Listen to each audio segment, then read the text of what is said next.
Latest reports from western Libya say anti-government forces are preparing for a counter-offensive by troops loyal to Muammar Gaddafi in the city of AlJazeera. It's just 50 kilometres west of the capital, Tripoli. And Libya's third largest city, Misrata, is reportedly also in opposition hands. Witnesses say tanks are moving towards the western city. Well, Al Jazeera's Lawrence Lee looks at the embattled leader's options of where he goes from here. So what next for Gaddafi? Assuming he will not go voluntarily, his next moves must surely be predicated on where he believes he still has support and to what extent he can block his opponents from marching against him. A look at western Libya presents problems for both the opposition fighters and for Gaddafi. The coastal road from the east is blocked at Sirte, Gaddafi's hometown, which he still controls. It's not a big place, but the roads either side of it are said to be controlled by armed forces loyal to Gaddafi. As such, it presents the biggest obstacle to forces from the east moving on Tripoli.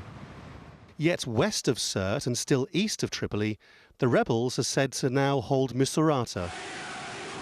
The town has been the scene of days of heavy fighting, with the city falling and then being counter-attacked by pro-Gaddafi forces.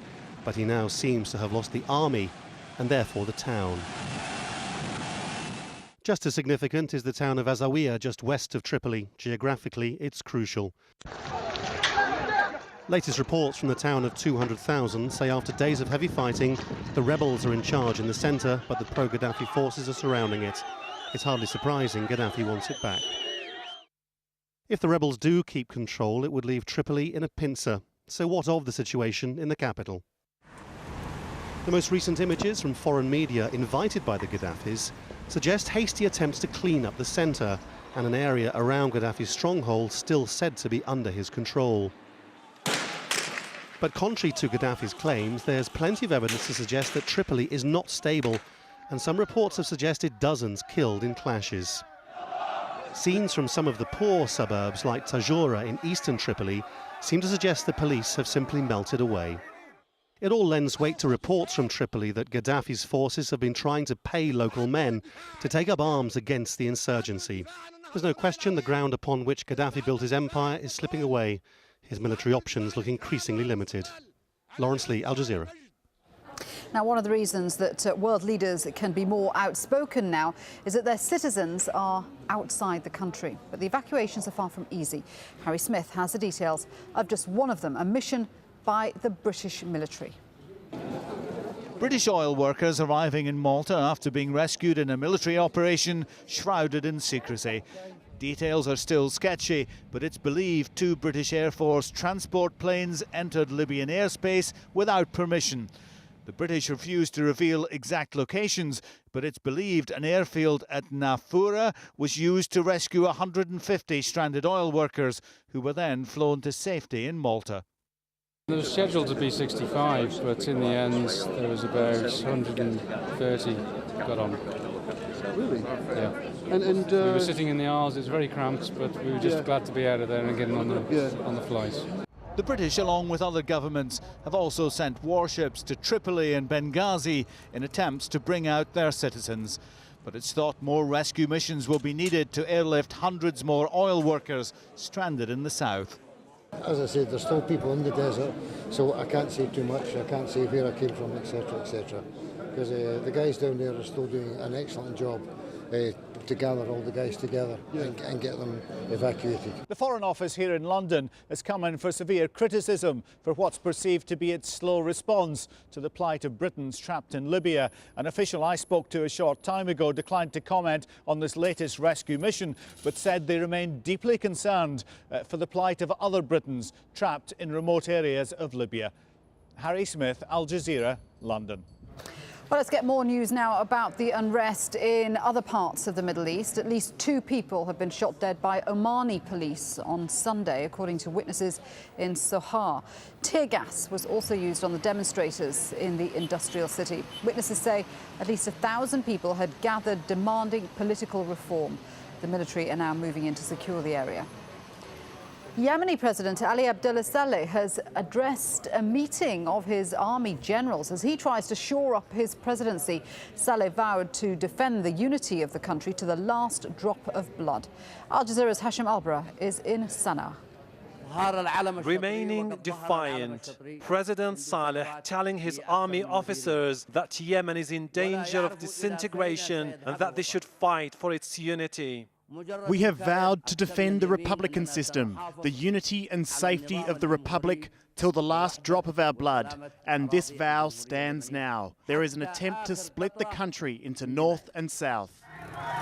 The president was referring to his arch rivals, secessionists asking the south to break away from the north, and the Houthi rebels in their ongoing battle against the government for greater autonomy in their region. This isn't the first time that the president has met his army generals since the start of the crisis in the country. But his statements tell a great deal about his confusion, and it's clear that he has been inspired by Gaddafi's speeches. But thousands of young Yemenis who have taken to the streets across the country have totally different demands. The departure of the regime. Demands waved off by Saleh's ruling party as illegitimate. It won't be an Egyptian-style change. It won't be a Tunisian type of change. But unfortunately, if it goes to become very close to what's happening now in Libya, then I don't by any means rule out the possibility of an international and regional intervention here. For these protesters, the movement has come a long way, inspired many Yemenis and made sacrifices that calls for dialogue by the government are too late. But if the president is determined to cling to power, the opposition and the anti-government protesters say they will muster more men here in the capital and across the country to put an end to what they describe as an autocratic regime. Hashim Al-Barra, AlJazeera, Sana'a. The Secretary General of the Arab League, Amr Moussa, says he will run for president of Egypt. The Egyptian state news agency made the announcement through its text message service on Sunday. Meanwhile, more proposed constitutional amendments were unveiled by the country's military rulers on Saturday, including changing the rules on who can run for president. Anita McNaught is in the Egyptian capital for us. Anita, it had been widely speculated that Moussa would run for president. Do you think he has a lot of support? Oh, he does, undoubtedly. This is a man who was the most popular foreign minister in recent Egyptian political history, held the post for 10 years. And it's said that he was so popular that the then President Hosni Mubarak encouraged him, shall we say, to take the position as Secretary General of the Arab League, which, of course, he has held to considerable acclaim for the last decade, but that he was encouraged to take that job because he was simply too popular a figure at home. So, yes, a charismatic man, a man with a great deal of domestic support. He'd hinted that he might stand for the position, but as you've mentioned, until constitutional changes were made, these ones that have been discussed in the last couple of days, he wasn't able to apply for the post. Yeah, so these constitutional amendments, if they're voted through, may make things a little easier. There's a referendum expected on those proposals, isn't there? Indeed, 2 months from them being approved by the Supreme Military Council, and the process has been very collaborative. The committee working on these reforms has worked closely together with the military. It's widely believed that the reforms as proposed to the 11 amendments will go through unopposed. The military won't ask for any more changes because they've been in the loop, and there should be a referendum within 2 months to see the whole process passed. As I said previously, you had to be a member of a political party for more than 1 year in order to be a candidate for president, and a number of other changes made by the Mubarak administration that kept it a closed shop. That's all been changed, and that's why people like Amr Moussa can now step forward. OK, Anita, thanks very much indeed for that update. Anita McNaught, live from Cairo there. Now, searching the rubble for bodies has become the focus in New Zealand after Tuesday's earthquake. At least 147 people are known to have been killed, but many are still missing. Andrew Thomas joined residents at a church service in Christchurch on Sunday. Sunday, and for the people of Christchurch, a chance to take stock and reflect on the week their city changed forever. Like so many others, this church was damaged in Tuesday's earthquake, this service taking place al fresco. with the week's events forefront in everyone's mind. And that's why the chairs are some distance away from the church, because we're all very much on edge and know that there might be another aftershock that comes along. So we're aware of those dangers as well.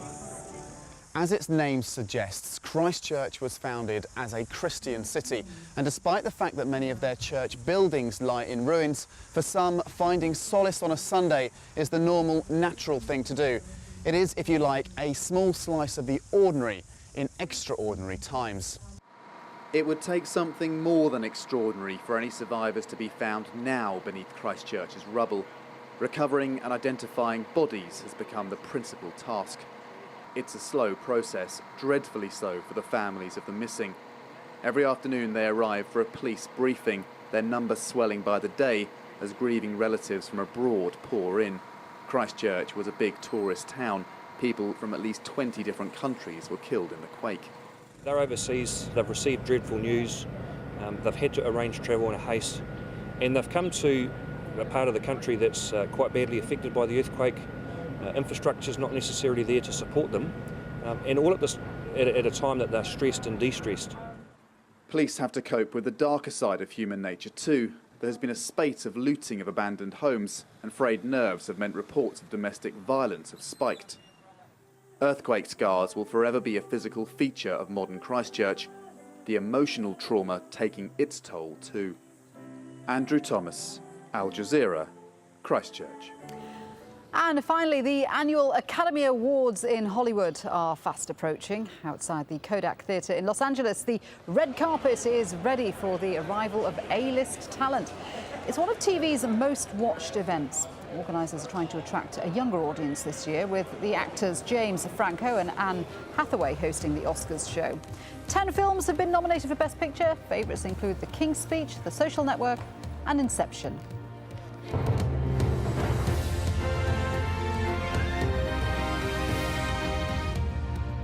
I'm Shirley Goach with the headlines here on Al Jazeera. Tunisia's Prime Minister has announced his resignation. Mohamed Ghannouchi spoke on state television while security forces clashed once again with protesters demanding the removal of ministers associated with the ousted former president. The US Secretary of State says Washington's prepared to offer any kind of assistance to Libyans seeking to overthrow Libya's leader, Muammar Gaddafi. Latest reports from Western Libya say anti-government forces are preparing for a counter-offensive by troops loyal to Gaddafi in the city of AlJazeera. It's just 50 kilometres west of the capital Tripoli. Libya's third largest city, Misrata, is reportedly also in opposition hands. Witnesses say tanks are moving towards the western city. The flood of Chinese workers out of Libya has continued with the arrival of 2 ships in the Greek port of Heraklion. 4,000 arrived early on Sunday aboard 2 ships which had sailed from Benghazi. The passengers were given food and water as they arrived and then bused to hotels. A total of 20,000 Chinese people have left already. Well, unrest continues in many parts of the Middle East. At least 2 people have been shot dead by Omani police on Sunday, according to witnesses in Sohar. Tear gas was also used on the demonstrators in the industrial city. Witnesses say at least 1,000 people had gathered demanding political reform. The military are now moving in to secure the area. The Secretary-General of the Arab League, Amr Moussa, says he will run for president of Egypt. The Egyptian state news agency made the announcement through its text message service on Sunday. Meanwhile, more proposed constitutional amendments were unveiled by the country's military rulers on Saturday, including changing the rules on who can run for president. Heavily armed police have broken up a pro-democracy protest in Hong Kong. The activists were responding to an online campaign urging protests against Beijing in major Chinese cities. They tried to plant jasmine outside the Chinese liaison office on Sunday. The flower is symbolic of the uprisings across the Middle East, but police quashed the demonstration, dragging several people away. And those are the headlines for now. I'll be back at the top of the hour with a full roundup of the day's main stories. Coming up next, it's 101 East.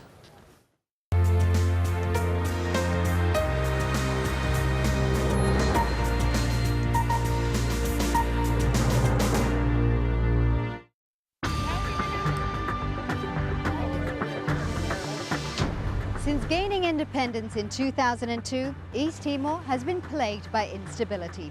This is despite the presence of the United Nations and a contingent